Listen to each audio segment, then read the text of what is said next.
Hello, hello, hello, everyone, and welcome back to Psychology Eats. So, what's eating you?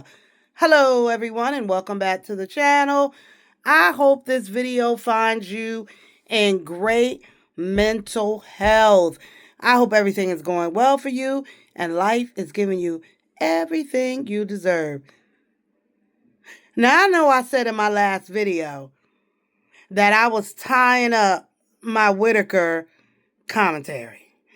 I feel like there's no more insider to get us to the information that we all want to know. Because allegedly, Patrick and Eric have been ordered to stay away from the Whittakers. And Eric is over it anyway.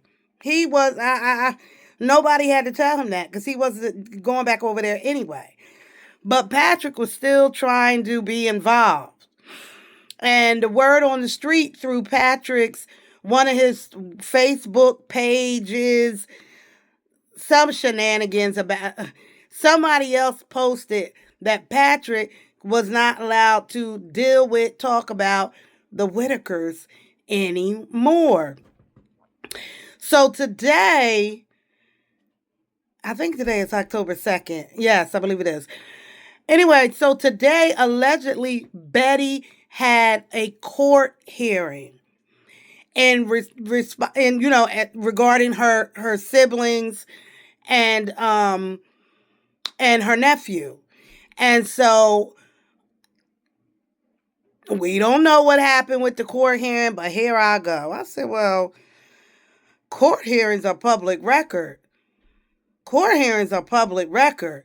In the state where I live, I could have moseyed on down to the courthouse, the next day, 2 days, whatever, give them time to process the court document, and I can buy a copy of that court hearing. It's public record.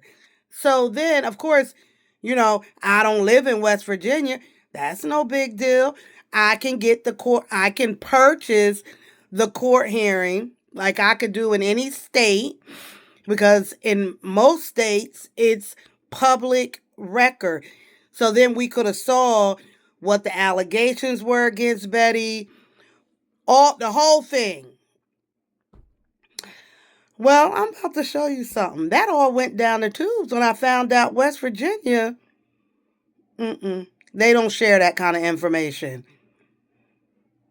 As they should not, technically, although our records, criminal records and civil records, they're public records.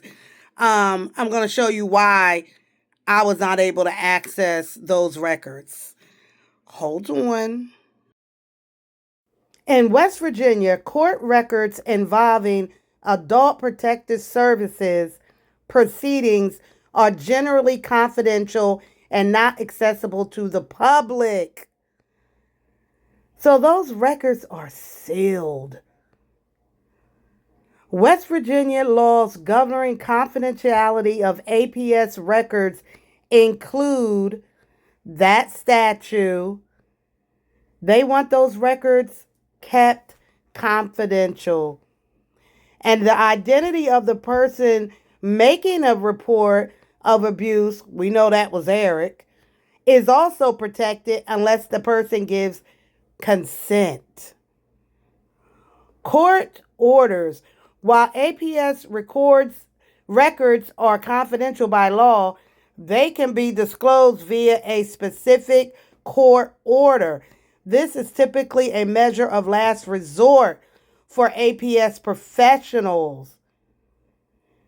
And there are some exceptions. I guess the state auditor, attorney general, ombudsman, like people like that can get the records if they want. But the general public cannot. APS records versus general court records. The confidentiality of APS records is an exception to the general principle that court records are public. That's why it was so shocking to me Because in my state, I can have access, the public can have access to APS investigations.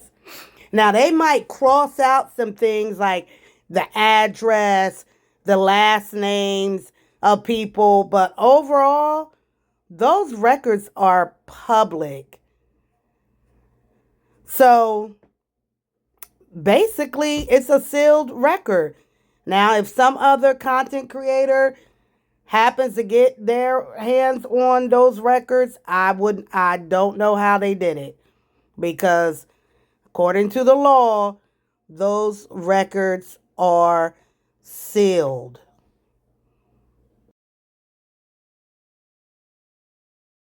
So then I wanted to find out what court would she be, going to. According to this record, it's a circuit court. So she would go to the nearest circuit court, and we were told via the internet that her court hearing was today.